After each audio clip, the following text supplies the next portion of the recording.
Okay, wow, that is too much for one person to handle because, yeah, it's How to Build a Car by Adrian Newey. Speaking of which, we are here today to see how much power has the old Peugeot lost, give or take, after 20 years.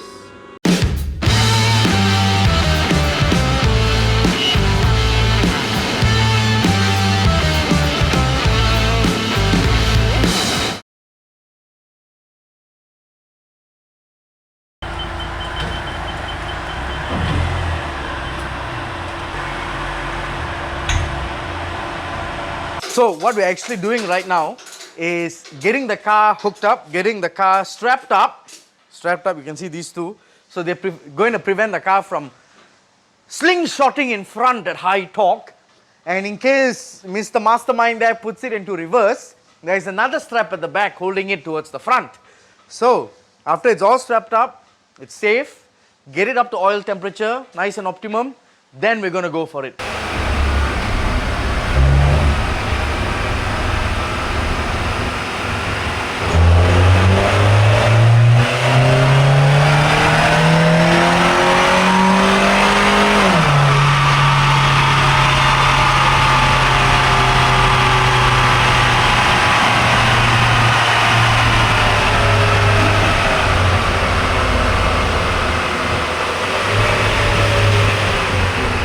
Okay, so we got 89 horsepower, second run 89, third run 88, so we're at about 90 horsepower. So we have lost 19 horsepower, which is not too bad. So we have 24 hours to get all the maintenance that could increase the power, relive back the torque, and most importantly, restore back the consumption, torque, power, and refinement of the old 1.6. See you in 24 hours. We're here at Prominent to conduct that service and try to regain some of the horsepower, shall we?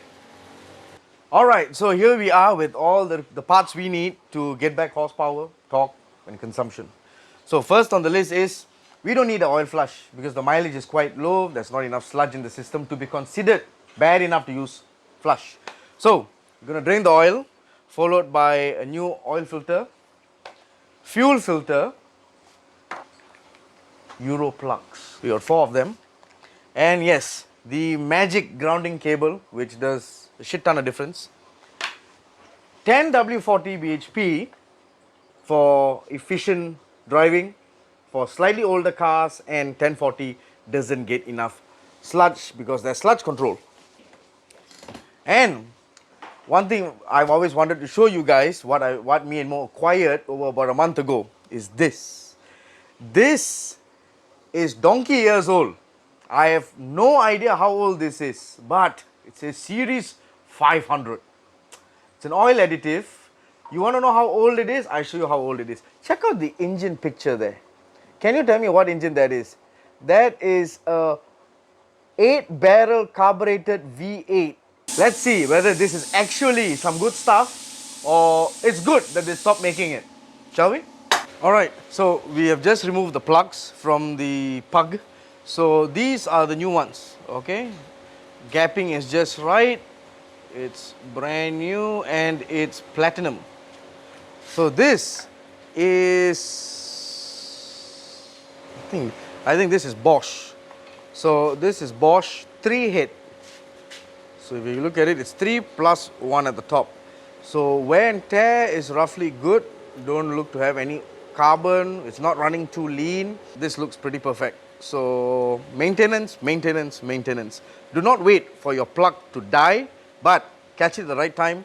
Get some new stuff in. You won't regret it at all.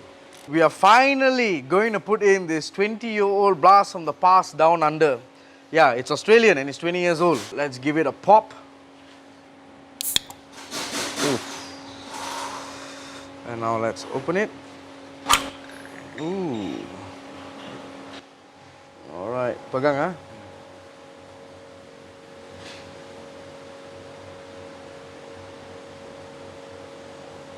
One of the best underrated oils that I've tried from petrol station company is BHP. I've tried Shell, I've tried Petronas, I've tried all the other brands, not to my liking, but BHP, it does some good stuff. The key feature of this oil is that it's compliant with certain models of cars, especially with the engines running LL01, 2 and 5. Secondly, it's anti-sludge.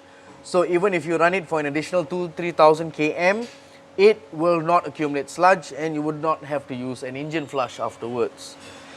Why do we clean the throttle body? Well, simple. Carbon accumulation on the valve, on the idle jet or on the idle control nipple, which is located inside the throttle body. So if let's say that becomes blocked due to carbon, dirty air filter, crankcase ventilation isn't in the best of conditions, you get a clogged up throttle body. That will decrease your idle refinement, your initial throttle response, as well as your mid-range and top speed. Why? Because it's blocking what shouldn't be blocked. On key, fuel pumps are prepped. Oh, we did change the fuel filter, so we'll need to prep it a few times. On key, off, on key, off, on key, and we're good to go.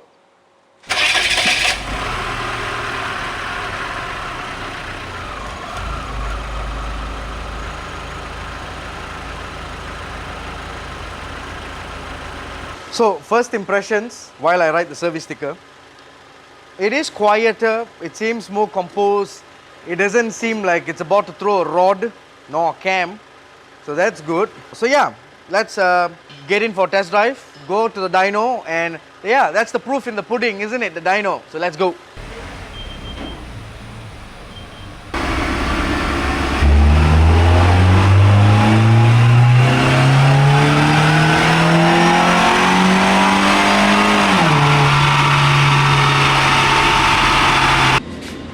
One.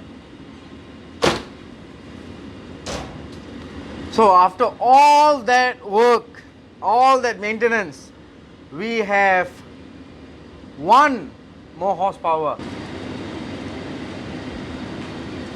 No, I'm quite upset lah. 1 horsepower difference for that much of talking, asking, inquiring, bending over. Quite disappointing.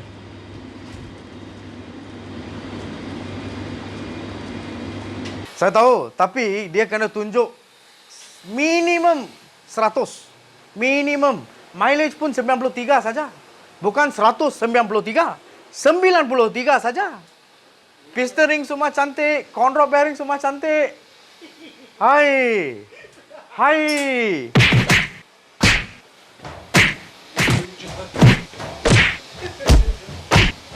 Piece of shit. 1 miserable horsepower. 1, all that money spent, and 1.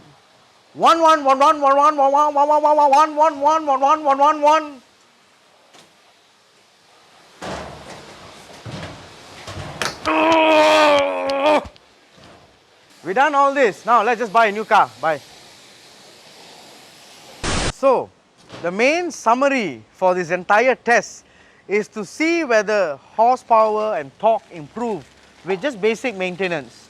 And yes, the answer is yes. We did manage to get 1 more horsepower from that little shitty 1.6.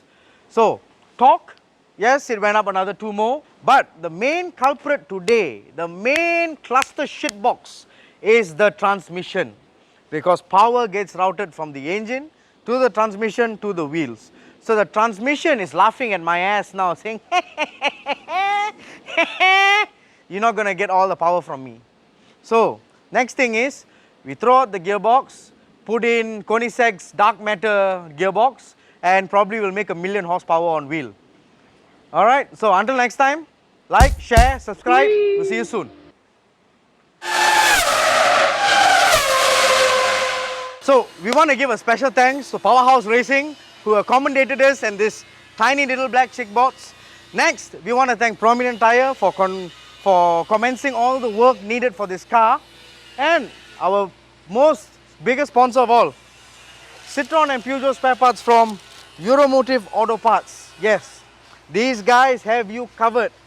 speak to Tony, as in Tony Montana. He will give you the sweet potatoes or French car parts.